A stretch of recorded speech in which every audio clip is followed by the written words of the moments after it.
Welcome to The COVID Effect, a podcast mini-series brought to you by The Razor's Edge. In this series, we talk to music industry insiders delving into the effects the COVID pandemic has brought upon each guest's field within the industry.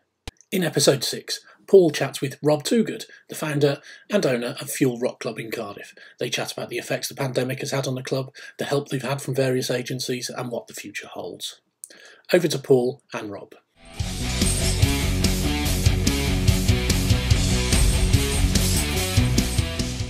Good evening, Rob. How are you, mate? Hello. How you doing, Rob? Hello. You okay? Hi, mate. Yeah? How you doing? Bang on time. Always, mate, always. How are you? All right, yeah, not too bad. The weather could be better, but, we're all still alive, aren't we? Indeed we are. Brilliant. Well, thanks for your time tonight, mate. Appreciate it. That's all right.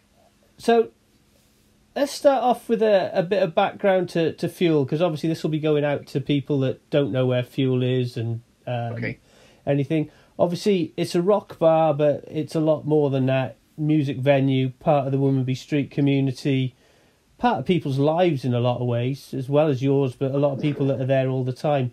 Give me a bit of background about how it started for people that don't know. Well, yeah, we started off as I've been a DJ in various clubs in Cardiff for since getting on for 30 years now, I believe. And I was playing in various nightclubs, and I just fancied. I've always liked rock and metal. I've been a massive sort of metal fan, and I thought I'd start a club night. So we started. My partner Angie and I started one in a little club called the Riverside Hotel, which is just across from the Millennium Stadium there in a little basement, and spent a bit of time plugging it, and then I think we spent 3 months plugging it, and then on the first night we were full, and it was obviously there was a market for this. So then we kept on going every other weekend, every other Saturday. Then we decided we were too big for the place, so we moved to another club on Guildhall Place in town, which was called Pure at the time, and we were doing really well there. And then and that place closed all of a sudden. So and there was a weird period, Paul, where we were wondering whether we were going to go anywhere, because the problem is if you've got a club night and you want to put it on a Saturday night in town, it's really hard to find a venue that'll accommodate you. So anyway, one day we'd been to a friend's birthday party, and we were wandering around Womanby Street, and we popped in the Full Moon for a drink. That was going strong at the time, and then we as we left, we were handed a flyer for a cocktail bar next door called Bar Solo. So we went in. We'd never seen this place. I'd look around, and I was with a mutual friend of ours, Julian Birch, and we were sort of looking around, and Julian turned to me at the bar. He loves this. He said, "Dude," he said, "I think this could be the place." And we were like, "Yeah." So we met with the owners, had a chat, came to an arrangement, and then so we took on the place, and that's when we sort of morphed. We'd been doing live bands occasionally in the first venue, and then the second venue, but we realised as a full-time venue, and our music scene revolves around the live music, that it was important that we were a live venue, so we had a stage built. We opened on the first night. We took over officially with a sold-out gig from Tiger Sales, and since then we've gone from strength to strength, and we're proudly what is called now a grassroots music venue, which is very much the starting point for bands before they move on up the ladder to Club Eva Back and Tram Shed, and then the sky's the limit, really. Yeah, sure. And over the past, Womanby Street's had a rough enough run over the past few years with all the crap that's been going on with the grassroots venues in Cardiff and stuff. So, where did you think you were just before the pandemic? Did you feel you were actually at a really good place because you'd run through all the stuff about the flats in Womanby Street and people were rallying round? There was great support for it. I think so, Paul. Yeah, I think we're pretty stable as a business, looking forward to the future. Regarding 2021, we were all waiting for the Rammstein gig, which was potentially 2020 was potentially going to be an incredible year for us. That Rammstein show was potentially the busiest date we were ever going to have.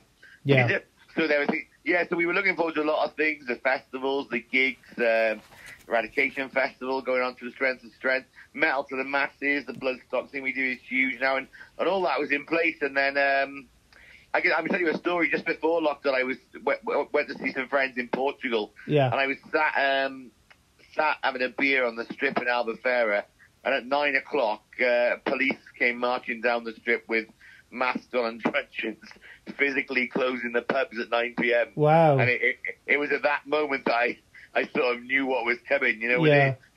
Within weeks they closed us all down. So, yeah. But we were happy. I mean, we were trying to carry on after the government, wouldn't close the pubs, but told people not to go. But then we came to that decision that, as there's such a close-knit community as you talked about, it just wasn't right to encourage everyone to come and mix. Yeah. And socialise. It's just a matter of time before someone we know would have got ill, Yeah, sure.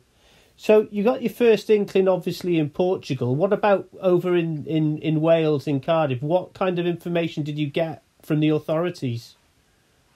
It's hard to remember now. I'm thinking now. Yeah, it is hard to remember. I think we just suppressed for most of us, And then we were involved with people like For Cardiff and the Cardiff Licensees Forum, and everyone talked about what was going to happen, and then off it went. I mean, we've been relatively it's been a tough time for us all, but then we're lucky in that as a grassroots music venue, it got to the stage where we all had our sort of grants from the council, which all the businesses had, which tided us over. Right. But then we all came to the conclusion, how long is this going to go on? So we were lucky in that we furloughed all our staff. We kept all our staff on, and then we applied for Welsh Government has a thing called Creative Wales, which is an office that just deals with film and music, and they've been fantastic. So they started a cultural relief fund, or they administered a relief fund that we were able to apply for, and that again has helped us tide over. So again, all our staff are still in employment basically, and we've managed to keep the place stable. Yeah. But until March, because that's what everything is hinging on, is everyone's plans. Yeah. As March, but at the moment, none of us know what's happening post March because everything keeps on changing, and we've no. The uncertainty is the worst bit. Someone will ask me, when can we have a gig, and there is no answer. No one has that answer yet in Wales, particularly. No, sure. So you talked about your staff, and I think it's brilliant that you've been able to keep them all on. How have they been? Because obviously it's terrible for everyone, but of course if your job is on the line as well, have they been able to keep their spirits up and stuff? Because you reopened for a bit, and obviously there was a really good vibe, even though everyone was like 2 meters away from each other, Yeah. Well, they keep in touch with the staff. We've got quite a vibrant staff, WhatsApp and Facebook group, and they all keep in touch, and they were having the regular sort of quizzes and that sort of thing. So I think everyone's desperate to get back to see all their friends, aren't they? Yeah, absolutely. And what about? I mean, the other thing that I always think about with Fuel every time I come, and it's not as often as I like because it's a ball ache to get home to Newport from. It shouldn't be. I'm only like 10 miles away, but it's a real ball ache. But every time you come there are people there that are coming in for the first time, and then there are people that have been there since you opened, like Mr. Birch, for example. Have you had? Has there been an impact on any of them? Because obviously, metal fans are notoriously, they struggle with their mental health quite a lot, and for a lot of people.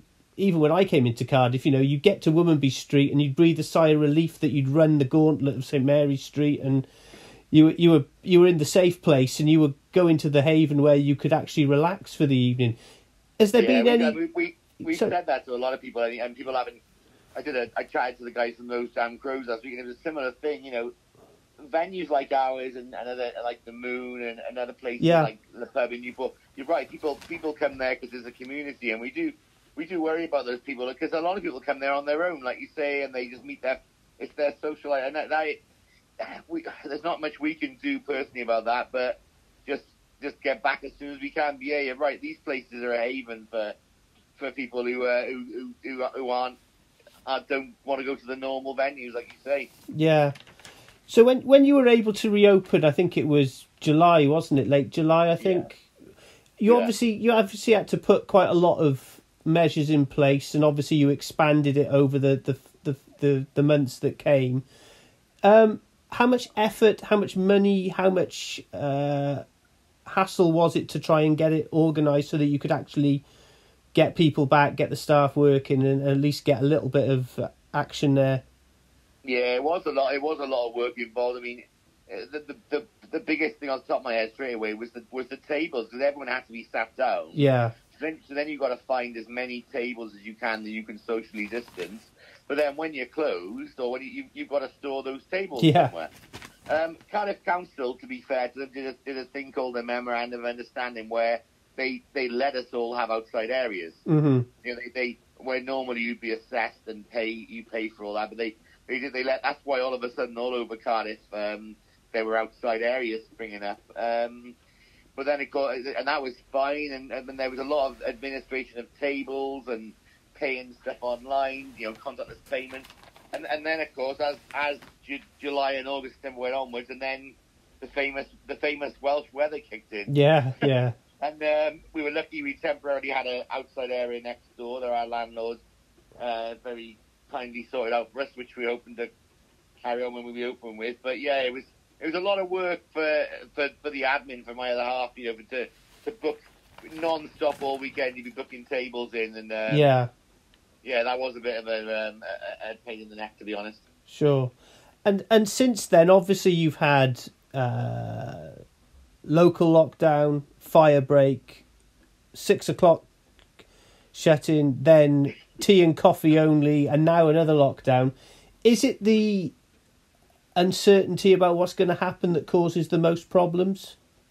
Yeah, I think so. I mean, to be honest, what we have said is we're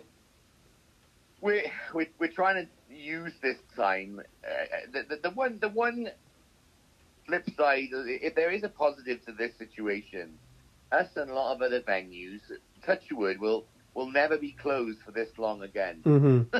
So a lot of us, if you've got things to do to the building that you can afford to do, now is the time to do it. So we've got a bit of new signage. We got a canopy outside now, which do some flooring, maybe do some other internal work, finances permitting. But we're trying to use our time. We're there all the time. I tell you what's really good is the merch sales. So yeah, I was going to ask you about that. How has that been?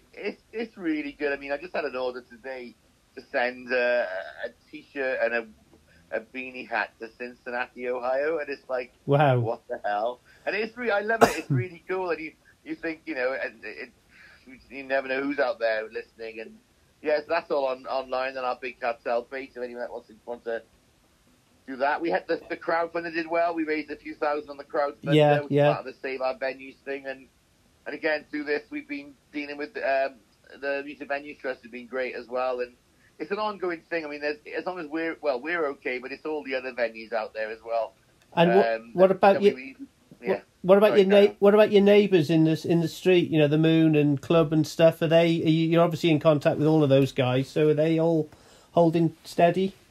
Yeah, I think Club and I think the Moon also had applied successfully to the sort of I think it's Culture Stabilisation Fund. Yeah. So yeah, we should all come back strong, hopefully stronger. But again, we've no idea. At this stage, we've no idea when that's going to be. Sure. That's the hardest thing, really, is the uncertainty of when it's going to happen. And it's the same for everyone. The uncertainty is huge, isn't it? Absolutely, yeah.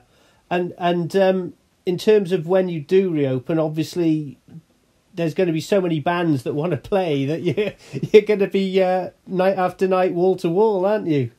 You'd really hope so, wouldn't you? I mean,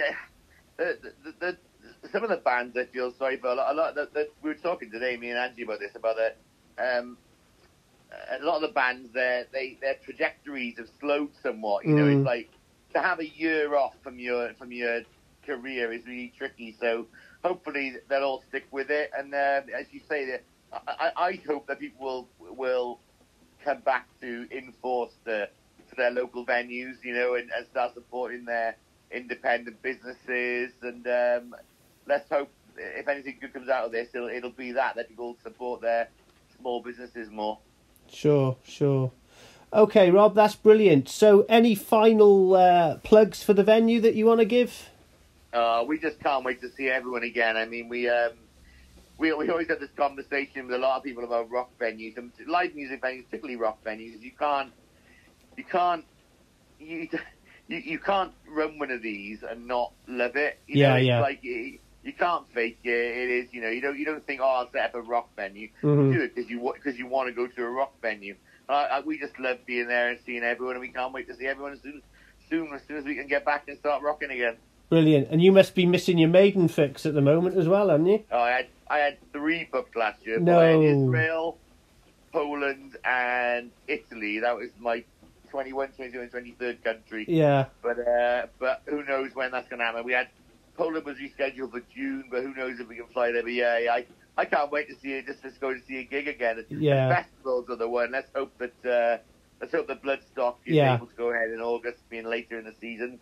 Yeah, we're desperate to get out and to drink some cider in a field somewhere, aren't we? Indeed, absolutely. I mean, I remember the last Bloodstock we were out at about 2:00 in the morning on one of those tables in the VIP having a beer, and it was great. So, yeah. Fingers crossed.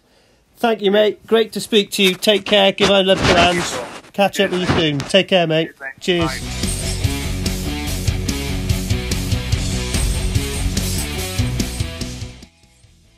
Thanks for listening. Make sure you keep up to date with future episodes by subscribing to our channels. For more information on this podcast, or for all the latest music news, reviews, interviews and more, head over to our website, www.therazorsedge.rocks.